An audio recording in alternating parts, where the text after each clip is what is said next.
Welcome to STOKR Insights. Today we have a special from the University of Oxford. We are here at the Oriel College. Behind us you will see the university and some bikes, and some people will come out and going to study. And today I'm here with a special guest as well. It's Patrick Friedrich, right? Correct? And he has a very interesting project. I met him here at the conference, and maybe you can explain a little bit what you're currently doing, and then we can go into a little bit more depth. Yes, happy to, and thank you. I'm currently working on decentralizing AI to make it more accessible. And for us, decentralized AI really means that we use as much as possible open source technology, as much as possible blockchain platforms, and as much as possible really user devices. So meaning that the AI models that we work with either run on the client device directly. So for example, your personal smartphone, your personal laptop. And once the model is downloaded to the device, there is no server needed anymore. Everything runs offline. So you have like a little brain running on your personal device, which is an amazing thought, I think. And the other option then is really that it runs on a blockchain platform, this AI model. And for us, this is the internet computer as a decentralized cloud. And our vision is that we build up a hybrid network where, for example, you have a personal assistant running on your device, and then it calls out to other AI services that might run on-chain, that might be traditional AI services, OpenAI, Google, what have you. And in that sense, it's not just centered on a few players, but the user becomes more sovereign, and we have a more diverse and broader set of AI services. So it's the idea is basically to decentralize the applications which run the artificial intelligence programs, correct? Yes, the applications, and with that also the access, because you would be in control of your personal AI. First off, because you control the environment it then runs in. It's your personal device, or it's your space on the decentralized cloud that you kind of rent. And with your wallet, you control the space. So there's no one who can access it. You don't have to trust anyone with it. It's really your virtual device in a sense. Okay. And so, yes, the idea is decentralize it, throw no control, broader control to the users, specifically also at I think these citizens last substance rule to me. They have this as a product and service. Right. So you mentioned already like the internet computer, right? So I understand it's like a protocol. And how different is it actually to the internet protocol? Because it has like some parts of the blockchain components, right? Peer-to-peer. I think also like an execution layer and a consensus layer and the like. Maybe you can explain a little bit what that is. Yeah. So The name is chosen quite functional, I would say. Maybe in terms of marketing, there might be more catchy names, but the name is quite functional because one of the visions is really to build this world computer that then provides stateful computing and storage to the internet as such. So instead of web services being hosted on like centralized clouds, you have this alternative where you host everything on this decentralized cloud. And I guess this is also where the difference lies to other blockchain projects. So the internet computer, in a sense, is a third generation blockchain platform. From my point of view, Bitcoin was the first, and the second generation, the representative would be Ethereum for me. And then the third one could be seen with internet computer. And what it adds is that you can have your full application in chain. So not just the scripting, the logic, but also your user interface, your data storage. So you have some kind of databases there.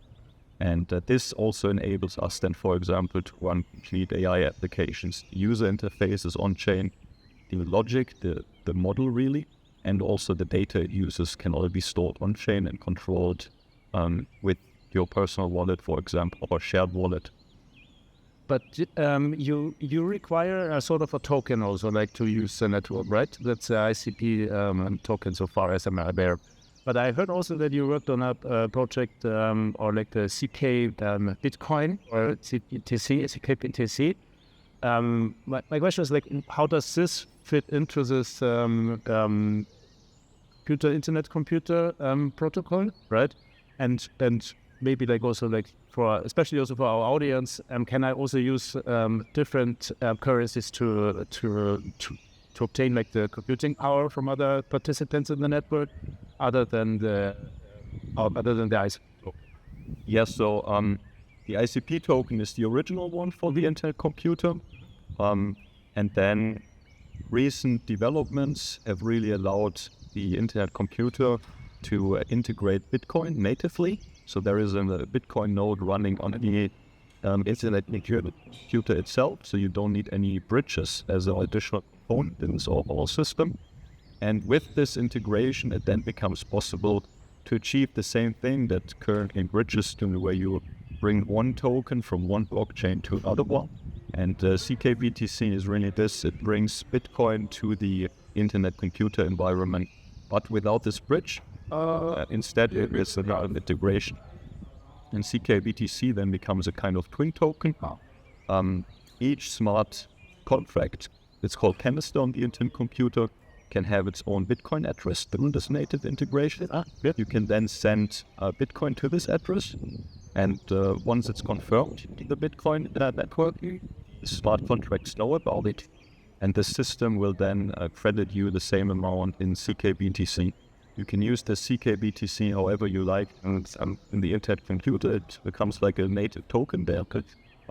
Very fast, like very cheap to transact. So like a fast twin of the Bitcoin. And once you want to get Bitcoin back, you can deposit CKBTC back to that canister. That is the Bitcoin wallet that has the Bitcoin address, and it will then credit you back the equal amount of BTC and the Bitcoin network. And this is the first kind of major integration. The Ethereum one is currently on its way, and that then allows a similar concept with a Ethereum node running on the computer to also use CKE, where you do the same deposit ETH on the Ethereum network with the native address for the internet computer smart contract, and you get CKB ETH credited to you. And the same will then be possible also with other tokens that the Ethereum ecosystem has. So the ERC20 standard for tokens will also be then ported along with this integration to the internet computer. I don't know the exact timelines. Definity were the biggest contributors. They work on this. And ERC20 token, some examples are USDT, Uniswap, like the big ones, right? And they could then also have this twin token on the internet computer. And then with these tokens, you can do kind of all the things you do with ICP on the internet computer, including paying for computation, including DeFi, because it's very programmable on the internet computer. You can include it into these on-chain applications that are there, messaging apps, SocialFi, these kind of aspects. And the way that computation expenses work on the internet computer is actually, it's called reverse gas fee. You as a developer, you charge your smart contracts with so-called cycles. That's the equivalent in some sense to gas. And then the user doesn't need any tokens. They can just use your service, and your cycles are then used up in the background according to how much computation is needed for the service that you want to provide. And that in some sense makes it pretty user-friendly, because you don't need a wallet necessarily, the same way you don't need a wallet to go to any web page right on the web. Like, you can just go there, use it. If they want you to log in, they will ask you to log in. If they want you to pay for something, they will ask you to pay. But you don't have this initial hurdle to first need to set up a wallet to use something. You can really as the developer, you're really in charge of the user experience. If you want them to first have a wallet to use your service, you can do that. But otherwise, you can also provide it in some sense completely for free and have another business model or another strategy, whatever you want. And this model is very close, or is pretty much the same as with traditional Web 2 clouds. So on AWS, the developer sets up the whole infrastructure, right? They pay for it, and then it's their responsibility to make sure that the computation bills are covered by whatever service they want to provide. And so it becomes kind of this reverse model compared to how it's done on many other blockchain platforms. Okay. So you would never describe like computers as like a layer 2 solution Bitcoin, but maybe like in this specific instance, it is a layer 2 solution, right? Yes. Like I think because of its flexibility, it can take these different roles. Mm-hmm. So it's its own layer 1 in some sense. I always see it as this decentralized cloud. It competes much more with, for example, Amazon Web Services, Azure, Google Cloud as a cloud provider, and it uses blockchain technology as part of its subnet. So it has this sharding to scale horizontally. But the internet computer itself is this kind of decentralized cloud there. So when you need more computing power in the future or more storage place, is it not like a risk that against like big cloud service providers will be just like out of this kind of network then, and then all the others will become some sort of like important.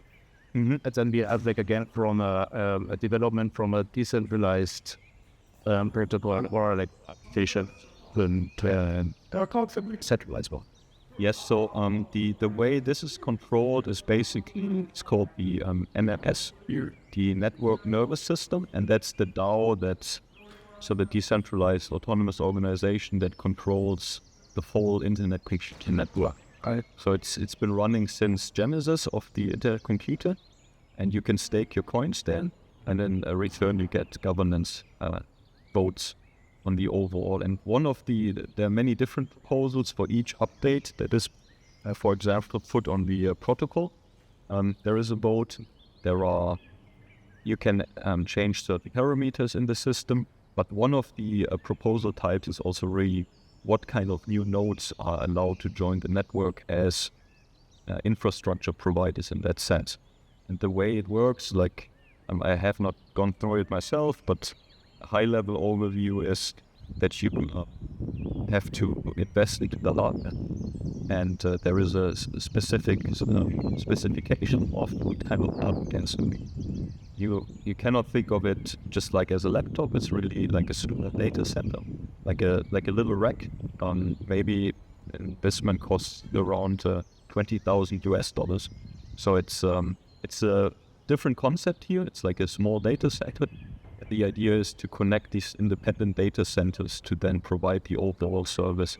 And if you have invested into the hardware, you then can propose to join the Internet Computer as a so-called node provider. And your proposal will then be voted upon by the DAO that governs the Internet Computer. And if it's accepted by the community, then you are then allowed to join the network. You download the protocol and you start becoming part of the network providers. And in that sense, there is no way of big players to simply step in. They could if the community votes upon that, but they cannot just randomly attack the network. So there's no 51% attack in that sense. But the network itself is not working on proof of work with energy consumption. It's a staking risk.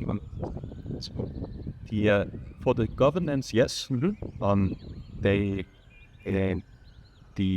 I guess that there is a kind of this mixture: proof of stake for the staking for the governance, mm-hmm. and then the node providers, they do something like useful proof of work, mm-hmm. Proof of useful work, something like this. Because they provide the underlying service infrastructure. So they don't do any hashing competition to each other. It's more like working together to provide the services, the computation that apps running on it need, the storage that apps on it need. Then they find consensus together. And for the computation that's happening, that's demanded by developers and their users. All right. So maybe like in the end, I want to touch about Ordinals a little bit, and it's kind of new appearances in the space. I don't know what is your take, but also like about rules and division. And I think this also came out actually in the context of the internet, right? Yes, I think because of this integration with this native integration with the Bitcoin network, it's there. It plays into this being a layer 2 for this specific use case. So while for other services it's a layer 1, for Ordinals and the Bitcoin integration, it really becomes a layer 2, and one that doesn't need any additional components though, because the integration is just on the protocol level. And for this, like I'm not a super expert with Ordinals, and there are so many things going on. But I think currently the user experience might still lag it, and I guess it's also a question of the different approaches. How secure are they? How mature are they? And at least from what I've been seeing, this native approach can provide a decent solution, at least for now. Maybe it will turn out to be a really good one. Maybe it will turn out that there will be better ones. But at least in this very early phase now, we already have a network that's been running for several years by a very serious, very competent development team, a network secured by the DAO, with the state-of-the-art cryptography. So really like a secure piece of hardware that then provides these ordinal services, or can provide them if you like. And compare that to maybe a small team just starting off with an idea of creating a new form of Bitcoin layer 2. So I guess saying that there is already quite some investment into this layer 2 that can then be seen as a trust proof for some. And through this native integration, you might also have these benefits and functionality, because, for example, with Bionic, we have a Ordinals marketplace on the internet computer, and they really benefit from these functionalities, because they can build their whole marketplace application on the internet computer and still have this native integration with Bitcoin, for example, when they want to query transactions, but also, for example, for inscriptions for Ordinals. And they can also inscribe Ordinals from their marketplace directly. And again, I'm not like super deep into the technical aspects there, but I think in this early phase, Ordinals, this is really a huge achievement, and both in terms of user experience, but also in terms of security. Makes sense. All right. I think we got a lot of insights. I think we will go to a pub around here, and see you next time. Stay tuned. Ciao.